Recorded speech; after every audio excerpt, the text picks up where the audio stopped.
नमस्कार। आप देख रहे हैं एटीएल टीवी का हमारा खास प्रोग्राम बोलती है बुलंदियाँ और इसी कड़ी में मैं अर्चना जैन आज बात करूंगी Alva urology and laparoscopy centre से वरिष्ठ स्त्री रोग विशेषज्ञ and surgeon doctor Saroj Jain से। मैम, आपका बहुत बहुत स्वागत है। धन्यवाद, बहुत बहुत धन्यवाद आपका। मैम, सबसे पहले हम बात करें महिलाओं के स्वास्थ्य संबंधी समस्याओं की, तो एक जनरल प्रॉब्लम आजकल देखी जाती है और इरेगुलर पीरियड्स की, जो कि 15 से 16 वर्ष की बच्चियों में भी देखी जाती है। इस बारे में आप क्या कहेंगी कि क्या इसके रीज़न्स हैं और क्या उपचार हैं? इरेगुलर पीरियड्स शुरुआत में जो प्यूबर्टी की उम्र होती है, जिसको कि हम 12 से 18 साल तक गिनते हैं, उसमें पीरियड्स इरेगुलर इसलिए होते हैं क्योंकि हार्मोन्स का बैलेंस जो है वो बिल्कुल पूरा सही नहीं होता, क्योंकि ओवरीज यूट्रस सब ग्रोइंग स्टेज में होते हैं, बढ़ रहे होते हैं, तो हार्मोनल इम्बैलेंस रहता है।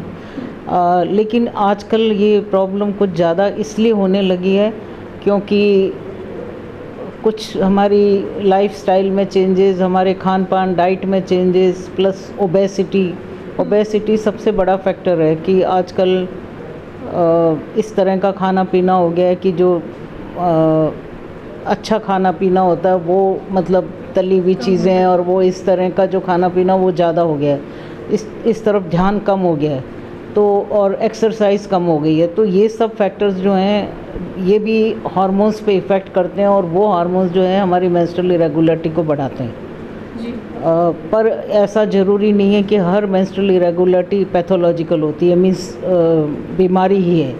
इस ग्रोइंग स्टेज में थोड़ी इरेगुलरिटी होना तो नॉर्मल चीज़ है, तो उसके लिए किसी ट्रीटमेंट की ज़रूरत नहीं होती है। ओनली हम पेशेंट को reassurance, advise her for good diet, good healthy diet और exercises and plus weight control, ये हम उनको एडवाइस करते हैं। इसी से ही पेशेंट के पीरियड्स ठीक हो जाते हैं। कई टाइम में अगर ब्लीडिंग कभी बहुत ज़्यादा होती है या बहुत जल्दी पीरियड आता है, महीने में 2-3 बार आता है, उन मरीज़ों की हम जांचें भी करवाते हैं, सोनोग्राफी करवाते हैं और फिर उसके अकॉर्डिंग उनका ट्रीटमेंट देते हैं जी।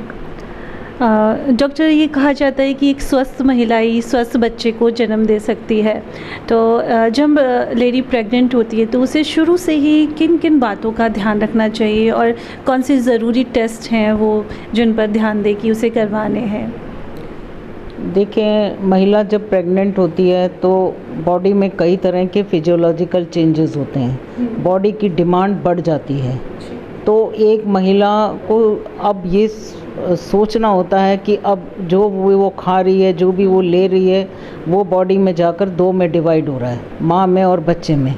और क्योंकि महिला इतना डबल तो खा नहीं सकती है, तो उसको थोड़ा ऊपर से और एक्स्ट्रा नरिशमेंट, आयरन, कैल्शियम इनकी ज़रूरत होती है। अब महिला का काम ये है कि वो अपना रेगुलर चेकअप कराए। हम लोग 9 महीने की प्रेगनेंसी में हर 3 महीने में हम लोग चेकअप करते हैं, हम लोग जांचें, खून पेशाब वगैरह की जो ज़रूरी जांचें, जिससे कि ये पता चलता है कि उसमें खून की कमी नहीं हो, क्योंकि खून की कमी जैसे जैसे प्रेगनेंसी बढ़ती है वैसे वैसे बढ़ती जाती है। तो उसको चेक करने के लिए हम उनको संतुलित आहार तो बताते ही हैं, उनकी डाइट सब बताते हैं, उसके साथ हम उनको आयरन, कैल्शियम ये सब लेने का भी एडवाइस करते हैं। और जैसे दूध लेना, हरी पत्ती की सब्जियां, सेब, अनार वगैरह, इस तरह अंडा, दूध जो भी वो लेती हैं, इस तरह का खाना वो उनको लेना ज़रूरी है, ताकि जो बॉडी की डिमांड जो बढ़ गई है वो उसको बराबर कर सके। अगर वो नहीं करेगी और अगर ये वो चेकअप के लिए भी नहीं आएगी, उसका ब्लड प्रेशर चेक करना, उसके टेस्ट करवाना ये बहुत ज़रूरी है। अगर वो नहीं आती हैं तो वो धीरे धीरे हो सकता है ब्लड प्रेशर बढ़ने लगे, हो सकता है खून की कमी होने लगे, जिससे एनीमिया बढ़ता जाए। तो ये सब बच्चे के डेवलपमेंट पे भी इफ़ेक्ट करेगा। बच्चा अगर जितना उस पीरियड ऑफ प्रेगनेंसी के लिए बढ़ना चाहिए, हो सकता है वो उस तरह से नहीं बढ़ रहा हो, उसके जो भी अंग विकसित हो रहे हैं वो कमज़ोर हो रहे हों। और फिर अंदर और भी कई समस्याएं होती है, कई तरह का, जैसे अंदर जो पानी होता है जिसको हम एमनियोटिक फ्लूइड बोलते हैं, वो पूरा नहीं होगा, या तो वो कम होगा या वो ज़्यादा होगा। बच्चे में माल फॉर्मेशन में भी डाइट का बहुत बड़ा रोल है। तो इस तरह की कई तरह की समस्याएं पैदा हो जाएंगी, जो कि वो अगर रेगुलर चेकअप में आएगी तो उसको पहले ही हम लोग डायग्नोस कर लेंगे और उसके अकॉर्डिंग उसको ट्रीटमेंट भी बता सकते हैं। डॉक्टर, इस टाइम पे आप फोलिक एसिड, आयरन और कैल्शियम के टैबलेट्स अपने पेशेंट को बताते हैं, तो कई लेडीज़ क्या करते हैं, शुरू में ले लिए, फिर वो सोचते हैं कि इतनी दवाइयों की क्या ज़रूरत है। यहाँ मैं ये कहूँगी कि आप हमारे जो प्रेग्नेंट लेडीज़ हैं उनको इस चीज़ की इम्पोर्टेंस बताइए कि इनका क्या रोल होता है उनके बच्चे के लिए। शुरू में फर्स्ट 3 मंथ्स में फोलिक एसिड का बहुत बड़ा रोल है, बल्कि मैं ये कहूँगी कि आज के टाइम में तो ये कहा जाता है कि pre conception period means pregnancy जब आप प्लान करें तभी आप फॉलिक एसिड की टैबलेट शुरू कर देते हैं। फॉलिक एसिड की डेफिशिएंसी से बच्चे में न्यूरोलॉजिकल डिफेक्ट्स होते हैं, जैसे आँख, कान, अंदर हार्ट में प्रॉब्लम होना, किडनी में प्रॉब्लम होना, ये सब चीज़ें फॉलिक एसिड की डेफिशिएंसी से होने के पूरे चांसेस होते हैं। Of course there is a genetic factor also, पर folic acid is a must. और जो पेशेंट रेगुलर फॉलिक एसिड लेते हैं शुरू के 3 महीने में, जबकि बच्चे के अंग विकसित होते हैं, तो उनमें ये सब डिफेक्ट बहुत कम होने के चांसेस होते हैं। उसके बाद आयरन, कैल्शियम लेना बहुत ज़रूरी है, क्योंकि बच्चे की हड्डियां बनने लगती हैं। अगर माँ में आयरन कैल्शियम की कमी रहेगी या खून की कमी यानी आयरन की कमी रहेगी, तो फिर बच्चे के विकसित होने में, उसकी प्रेगनेंसी अच्छी तरह नॉर्मल जाने में, डिलीवरी होने में, सब में बहुत बड़ी प्रॉब्लम होती है। और कई तरह के खतरे भी पैदा हो जाते हैं डिलीवरी के टाइम में, उसके पहले। इवन अगर बहुत खून की कमी है तो बच्चे की जान को भी खतरा हो जाता है। जी डॉक्टर, मैं यहाँ आपसे ये जानना चाहूँगी कि जिन लेडीज़ को थायराइड या शुगर, बीपी की प्रॉब्लम है, तो उन्हें कंसीव करने में थोड़ी प्रॉब्लम आती है या फिर बाद में इसका कुछ उनके बच्चे पर विपरीत असर हो सकता है? थायराइड, ब्लड प्रेशर, खून की कमी, ये सब कंसीव करने में यानी प्रेगनेंसी करने में भी प्रॉब्लम करते हैं। और अगर इनके साथ प्रेगनेंसी हो जाती है तो प्रेगनेंसी को सही मेंटेन करने में भी और उसको थ्रू आउट 9 मंथ तक ठीक से ले जाने में, दोनों में प्रॉब्लम होती है। शुरुआत में ये प्रॉब्लम प्रेगनेंसी कंसीव करने में प्रॉब्लम होगी, क्योंकि इन चीज़ों की कमी से कई तरह के हार्मोन का बैलेंस नहीं होता है, तो अंडा बनने में, फूटने में, जो ओव्यूलेशन जिसको हम कहते हैं, उसमें प्रॉब्लम आती है। फिर फर्टिलाइजेशन में प्रॉब्लम आती है। और फिर जब वो फर्टिलाइज अंडा अपनी मतलब यूट्रस जिसको हम बच्चादानी कहते हैं, उसमें जब वो स्टे करता है और बढ़ता है, तो उसमें उसके नरिशमेंट के लिए भी ये सब ज़रूरी होते हैं। उसके बाद प्रेगनेंसी को सही रखने में, ब्लड प्रेशर को कंट्रोल करने में और सब, जैसे जिस पीरियड के लिए बच्चे में जैसा अंदर एमनियोटिक फ्लूइड या पानी होना चाहिए, उसका मूवमेंट होना चाहिए, वो सब भी इन सब चीज़ों पे बहुत डिपेंड करता है। तो इसलिए मेरी सलाह ये है कि प्रेगनेंसी में रेगुलर चेकअप कराएं, डाइट जैसे डॉक्टर बताए उस तरह से लें, और अपने वेट का और जो डॉक्टर की सलाह है उसके अकॉर्डिंग काम करें। डॉक्टर, आजकल लेडीज़ में आम प्रॉब्लम हो गई है कि यूट्रस में फाइब्रॉइड या गांठ का होना, तो इसके लिए क्या ट्रीटमेंट है? क्या सर्जरी ही एक मात्र इलाज इसके लिए रह जाता है? देखिए, यूट्रस में फाइब्रॉइड क्या है? फाइब्रॉइड गांठें हैं जो कि हार्मोनल हैं टोटली। एक हार्मोन होता है ईस्ट्रोजन और प्रोजेस्टेरोन, 2 हार्मोन होते हैं जो कि हमारे यूट्रस से, ओवरी से निकलते हैं। जब ईस्ट्रोजन हार्मोन बहुत एक्सेस में बॉडी में हो जाता है, तब ये गांठें बनने लगती हैं।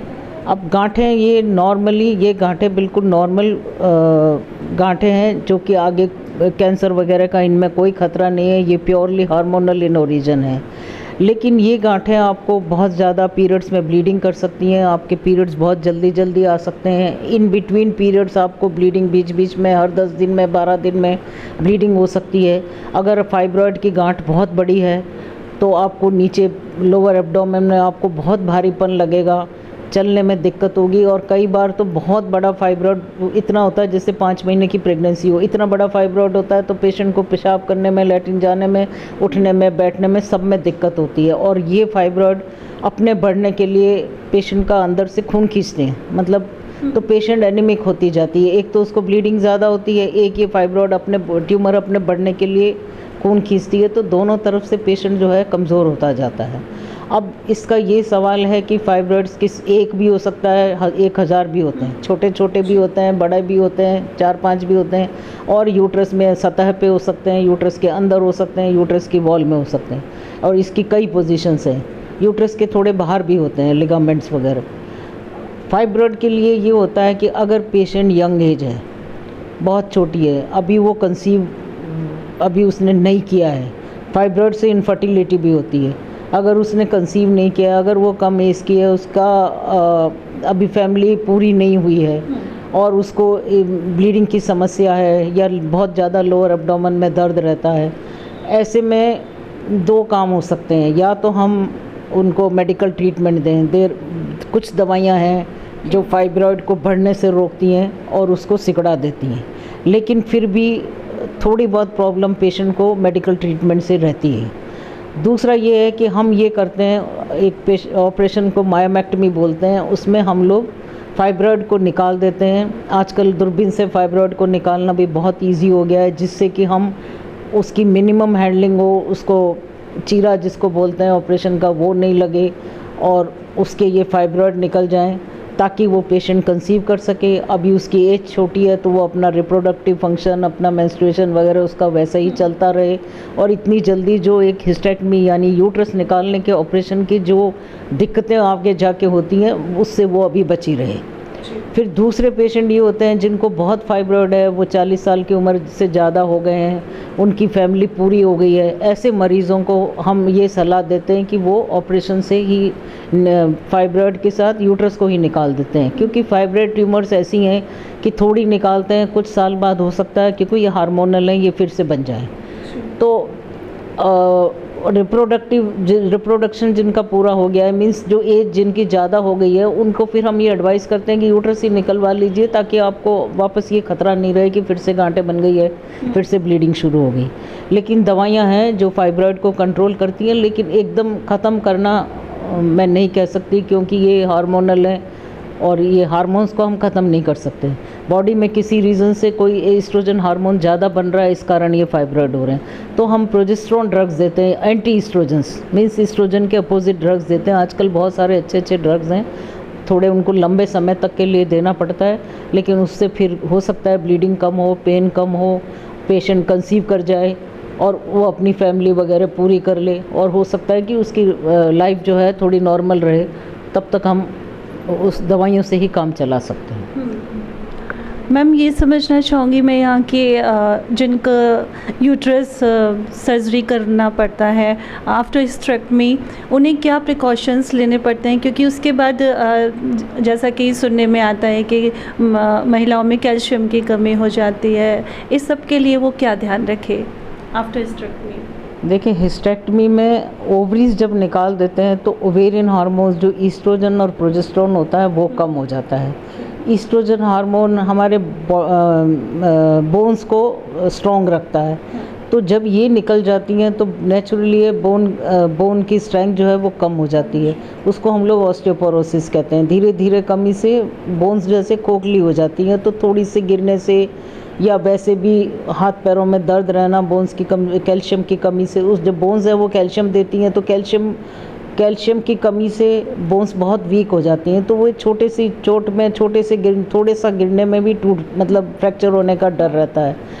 और थोड़ा उनका प्रिकॉशन ये भी है कि जैसे ऑपरेशन कराया, कई पेशेंट बहुत हैवी वेट वगैरह लिफ्टिंग ये सब काम फिर से करने लगती हैं, तो कई बार जो वेजाइना का पोर्शन होता है वो भी बाहर आने लगता है, तो उसको हम लोग वॉल्ट प्रोलेप्स कहते हैं, तो वो भी एक प्रॉब्लम समस्या खड़ी हो जाती है। और of course patient because hysterectomy के बाद थोड़ा मूड डिप्रेशन में एंजाइटी रहती है, थोड़ा हार्मोनल चेंजेस बिकॉज हार्मोन्स कम हो जाते हैं, तो वो जो मेनोपॉज जिसको हम कहते हैं, जिसमें कि हार्मोन्स अपने आप से कम होते हैं, बिकॉज ओवरी काम करना एक सर्टेन एज 45-50 ईयर्स के बाद में ओवरी कम काम करती हैं, वो मेनोपॉज स्टेज होती है। तो हिस्टेक्टमी में वो ऑलरेडी आपकी आ गई मेनोपॉज स्टेज, तो हार्मोन्स की कमी के कारण उनको उस समय मतलब अच्छी डाइट, रीअश्योरेंस और कैल्शियम लेना ये बहुत ज़रूरी है, प्लस एंटीऑक्सीडेंट्स न्यूट्रिएंट्स मीन्स अच्छा खाना, अच्छा रेस्ट करना, ये सब ज़रूरी है।